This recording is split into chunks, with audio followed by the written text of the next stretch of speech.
Okay, Daddy, I'm going to ask you again. Age nini oyo mutakoya nango na bamboko toza? Ok. Effectivement, eloko lobby est très utile et très important. Omoni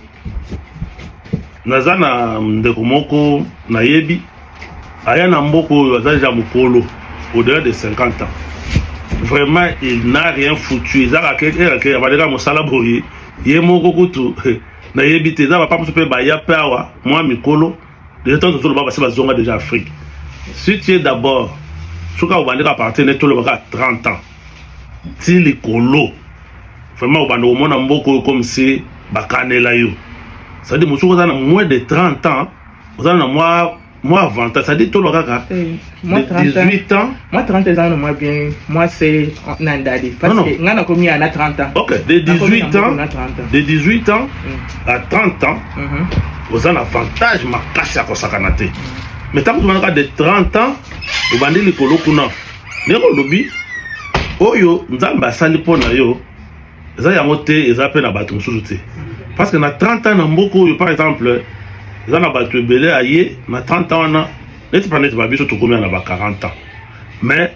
moi que na fona no komeka na ko apprendre anglais bien. J'ai déjà au-delà de combien d'années dans beaucoup mais anglais c'est toujours un peu difficile. Pourquoi? Parce que déjà ils ont âge. Alors nous ça ngati na ko ba américain te na ko mais moi ni la communication ils en ont. C'est la kata hote. Omoni likambo langue na kacho pona likambo langue eza nini parce que biso ba congolais tenga ko yokola te na ko lo babongo. Biso ba congolais tenga yokola te tenga toujours kaka bisika bato mangala bavandi nde bisika biso tenga kaka to kuvanda. Beto ninga pe kotala nini kotala nani ba news te to ba film awa omoni tango yena kati ya mboka bato faut quand même ko s'intégrer mais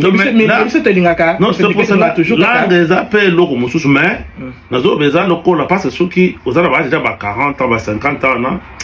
eza moi un peu on a déjà ce problème te que par exemple attends que classe pas dans bande mususu ba ke pe classe hein auti penda kuna ya auti a côté classe atangi pe asilis era asilis aboye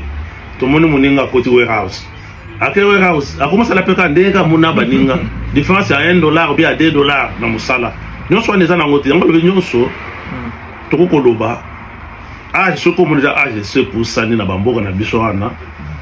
bundana wana koluka teke obyo parce que okende ko souffrir pour rien surtout neti na bamboka oyo vous avez déjà ba 40 ans ba 50 ans ozulo kaka oya na Amérique OK kutu okobanda kutu kolela kozanga loko ça dit parce que awa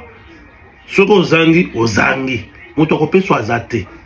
akutu le contraire soki nde ozosala quelque chose nde bakoko yokela oma basali bapeso pe quelque chose mais soko ozangi ça dit au Bible lobi que même avec le peu que tu on va l'arracher ça dit il faut raisonner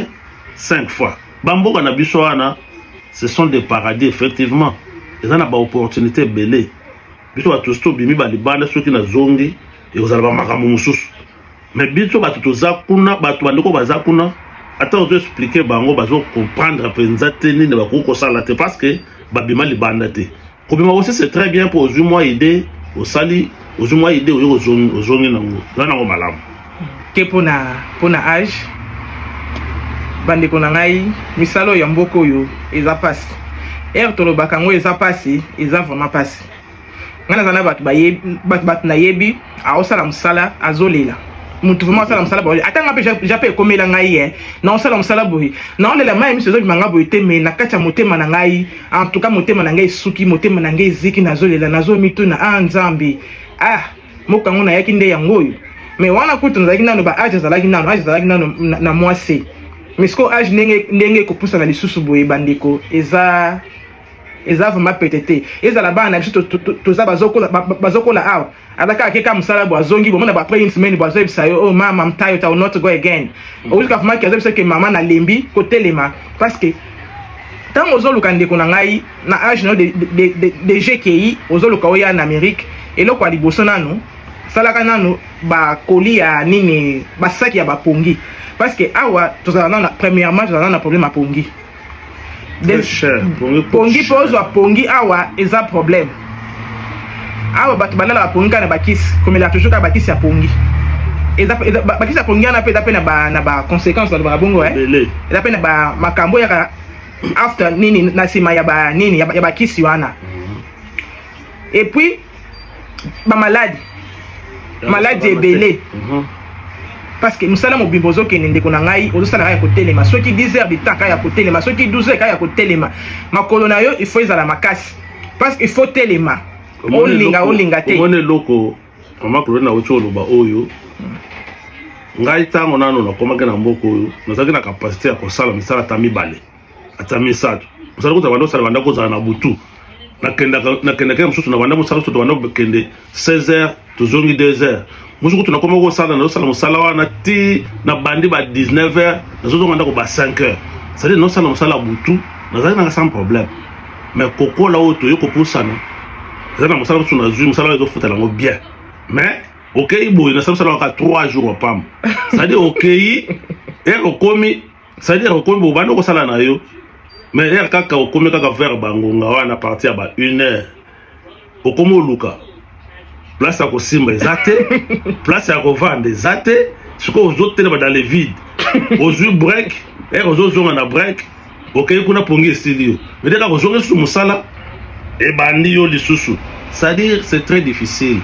yango wana bisika ozali zwa courage sala telema sala oyo esengeli kosala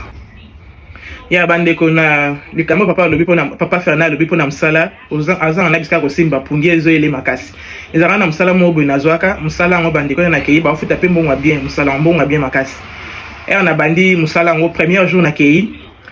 ere ekomi ere a break bandeko nanga olie bato bakende olia to bamela mwa mokene ezalaka après break après kosala après 5 heures de temps mwa break ana tozwaka mwa repos ana tozwaka quand même mpo olia ozwa mwa énergie namoni kaka bato bazwi bilamba batangitandi na se balali natelemi nakotala nga bi me o mosala ndenge nini boye alobi o nzoka bato c'est pour cela omoni bato ebele na mboka oyo mwata nde tozosolola na bino boye bozomona tozosolola toza ya komonana boye normal mais ebele bakokaka boye te kaka mwata oyo tosololi oyo deja azolala émission tokokosala te eza mpona bamisala neti mama kona koti koloba wana c'est-à-dire mosala repos nango eza nde aluka ata mwa eloko ya kolala c'est-à-dire eza bongo mais nyonso wana ezaka mpo mutu na mutu aluka quand même de façon ke asurvivre mais esengeli makambo to ata mosala ozosala mosala wana tosalelaka bato osalelaka yo moko te faut raisonner ozala mpe leloko mpe na réserve depa na yo na mosala ozosala ndenge nango kosala ata ya leta ezalaka ya na makambo nyonso tosololi dadi conclusion na yo eza nini ok conclusion eza tellement molai makasi te eza mokuse oyo tolobi borendre bozwa biso rigueur te ke otala bango te topekisi mutu te topesi mpe autorisation asala te mais avant eloko so kosala esengeli mutu oraisonne eloko ozosala olobi oregrete te epe eloko so kokosala il faut associer nzambe na makambo nyonso parce que mutu nyonso akokomaka président de la république te soso akokomaka riche te soki mpe koya na bamboka oye otambola koya kosepesa misu epesami na mutu nyonso okoboya te ke mono eza mpe mboka na biso te tolobake na eza mboka na ngai na kanga te okokoya problème eza nango te mais faut avant kosala eloko nyonso faut koraisonne bozwi ya mutu otaka na nzambe parti okozala soki nzambe atie loboko makambo tu ekobanda nango kozala kaka réussite ya motuya mingi tosimba yesu so osimbi yesu nyonso eza mala mpa neti ngai ndeko na bino navandi nasimba ye epatika ngai te alongola ngai susi apesa ngai oyo nazali naza boye eza nde kaka ye soki ye te mbele bomoni biso boye te ye moto apesaka nyonso conclusion ezalaka eno ye nde moto apesaka nyonso eno moto asalaka nyonso na ta nango na ere ye alingi na ndenge mpe alingi soki apesi mingi osepeli soki apesi moke sepela soki apesi ndenge ya mondeli vraiment fo kopesaka lokumu epa na ye yango wana nde eloko ya motuya nde kosimba nanu yesu ya nga mpe nangaki nabakisa moke mpo na ngai d'après nga mpo moto aya na ye na mboko ya Amérique bamboko ya libanda en tout cas ndeko na osengi ozala na mwa mpe jeune soki oza au-delà ya 50 ans en tout cas papa mama vanda na yo tika bana na yo to bandeko na yo baya na bango bakozala na mike baya nde bakovivre na bamboka toza malamu biso baso déjà tokoli eza pasi po tozala quand même na bamboka soki desi oya eza nango problème te mais soki ke ozoluka oya na baage quand même déjà emati ndeko na ngai na osenga na yo en tout cas mbongo wana sa nango makambo na mboka ovandi. Ya na video na biso lelo tosukisi awa papa Fernand le basuka koloba likambo na ya koloba mwana lokola tokoti makambo oyo na kosenga na ndeko papa mama mwasi mobali puisque nyonso bozali bosabone na nini oyo na chaîne oyo na émission mpe bosabone ebele opartage yango soki bozali ezala église obeteli moninga lisolo ezala bozali na association obeteli moninga lisolo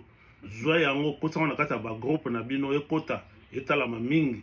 nyonso wana so toza bahypocrite te tozoyebisa bino nyonso eza mpona nini yango soki bosabone ebele soki mpe esali ke bato batali ebele ekosunga mpe quand même ke non biso mpe tozo mpe quand même mwa rentabilité ya malamu eza yango wana bato ya motema malamu bacomprendre mpe bayebi bakoki kosala yango